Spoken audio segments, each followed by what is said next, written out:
Hello. All right. We're gonna be talking about Judas Priest on the channel tonight.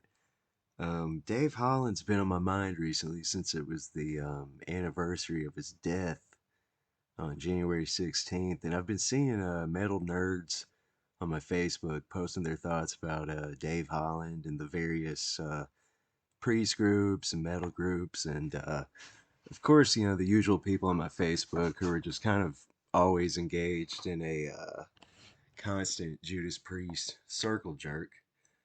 Um, anyway, the reason Dave Holland is a contentious figure in Priest history is related to, both his drumming and his conduct outside the band. This video, I'm just going to be talking about his actual drumming. If you want to know more about Dave Holland's sordid personal life, you can take a look at his Wikipedia page. Anyway, I used to be kind of in the Dave Holland's boring camp because I'm such a 70s Priest fan, but as I grow older, I've come to reevaluate things a bit and consider his playing style in relation to like the actual music he's playing. Anyway, it seems like Priest fans are split up into a few groups, which makes sense because they're one of those bands where everyone has a different favorite lineup, favorite era, favorite album, whatever. And the biggest Dave Holland defenders are what I'd call the Eddie Trunk, MTV era Priest fans. A lot of these types of fans, they might have got into the band during like Dave, during the Dave Holland era. They like the more commercial songwriting. They like the simplicity. They may be the people who say that the best Scorpions is Love at First Sting. They might like Solo Ozzy more than Sabbath. Some of these people might ignore the other eras of Priest. In my experience, maybe the '70s stuff is too heavy, too progressive, not lighthearted enough. They tend to have a lot of disdain for Painkiller as well, but I mean that can apply to the '70s Priest purists and the Dave Holland MTV crowd. And I mean obviously you got people who like the '80s shit the most, but they still appreciate the other eras. The people who shit on Dave Holland the most seem to be the '70s Priest purists, though, and I mean I get it; it makes sense. I mean, my favorite era of Priest is the '70s shit, specifically, Sad Wings, Sin After Sin, and Stained Class. I think that period of the band is just superior in like every possible way. And I mean, really, anyone disrespecting those records is kind of talking out their ass. But anyway, the not so gradual commercialization started on Hellbent for Leather or Kill Machine, depending on what part of the world you're from. And I mean, that one still had Les Banks on it. And that's the one with Take on the World. So you can't blame Dave Holland for Take on the World. I think it's a little unfair when people criticize Holland's drumming as if Les Banks or Simon Phillips would be able to actually like elevate a song like Parental Guidance just by playing like some really complex, like jazzy shit on top of it. You just couldn't improve that song.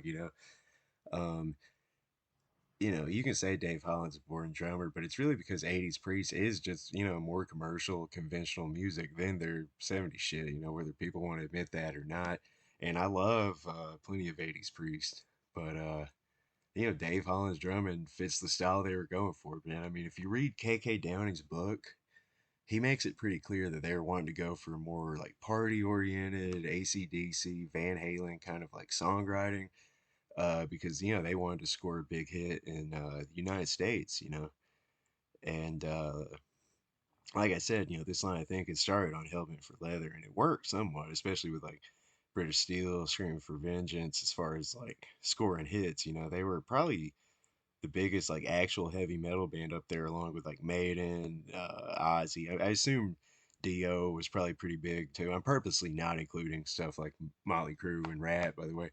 Uh, and I'm going by the USA in like the mid 1980s because I know some dipshit in the comments will be like, "Oh, well, Metallica's bigger than all those bands," and I'm talking about the '80s, as far as like commercial success.